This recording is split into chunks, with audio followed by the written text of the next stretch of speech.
আপুনি জানিও সকলো নজনা ঘৰ ধৰিছে কিয় দেৱকী?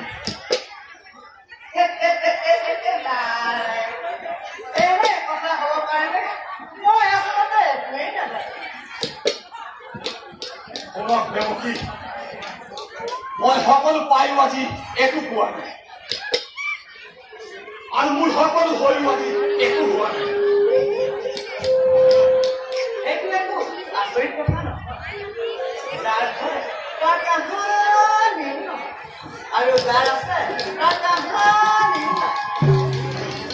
মই ধন সম্পত্তি কথা কোৱা নাই দেৱকী, মোক প্ৰতিষ্ঠা লাগে, মোক পিতৃ পৰিচয় লাগে।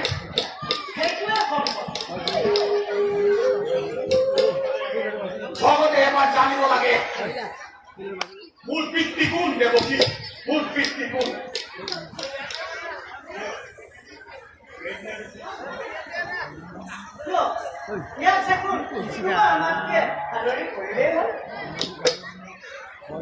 কৈছিল দেৱকী,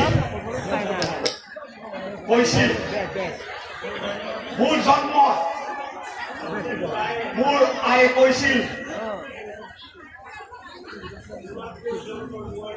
জগতৰ দুৱাৰে দুৱাৰে ঘূৰি কৈছিল মই বৰা বিষ্ণুৰ পুত্ৰ বুলি।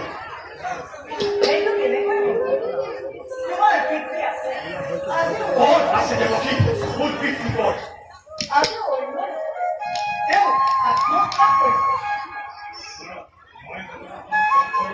দেৱকী, মই আজি ঘটকাপুৰক বধ কৰি এই পাঁচজনীপুৰৰ ৰজা হ'ল। এতিয়া আৰু স্বৰ্গ মধ্য প্ৰলয়ৰ ঘোষণা কৰিছো দেৱকী, প্ৰলয়ৰ ঘোষণা কৰিছো।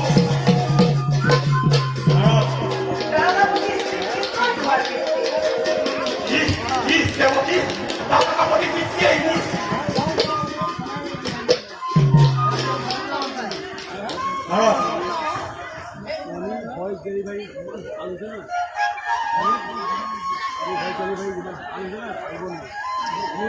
তথাপিতো যে মই জানস দেৱকী, তথাপিতো মই জানস।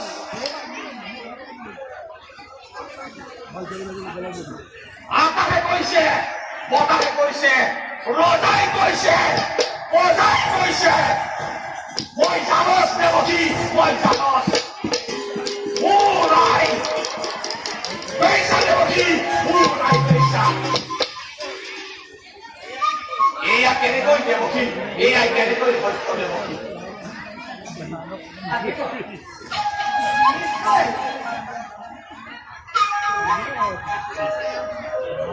দেৱকী, আছে মোৰ পিতৃ আছে, কেনেকৈ আছে, ক'ত আছে, কি ৰূপত আছে দেৱকী? এবাৰ মাত্ৰ তুমি আনিব পাৰিবানে দেৱকী? মোৰ ওচৰলৈ এবাৰ মাত্ৰ আনিব পাৰিবানে তুমি?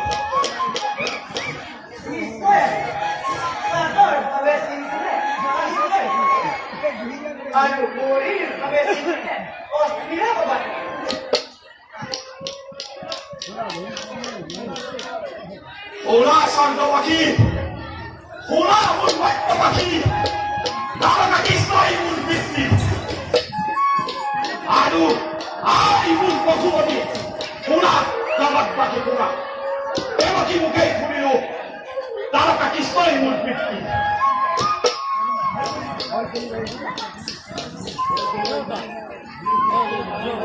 দেৱকী, এনেতে মই আজি এই তাৰকা অৱলোকন কৰি কৃষ্ণৰ পিতৃত্ব আদায় কৰিম দেৱকী, কৃষ্ণৰ পিতৃত্ব আদায় কৰিম।